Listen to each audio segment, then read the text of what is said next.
is see, it's very hard. I mean, it's very strong. Strong.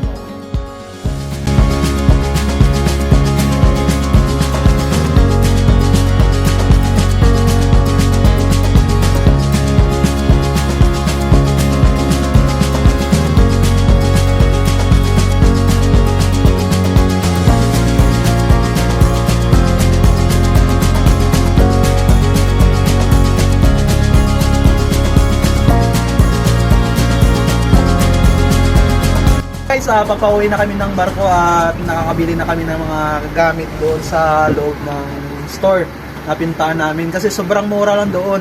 At yung store na yun, ang pangalan niya Second Hand Store. Kaya sobrang mura yung mga bilihin dito.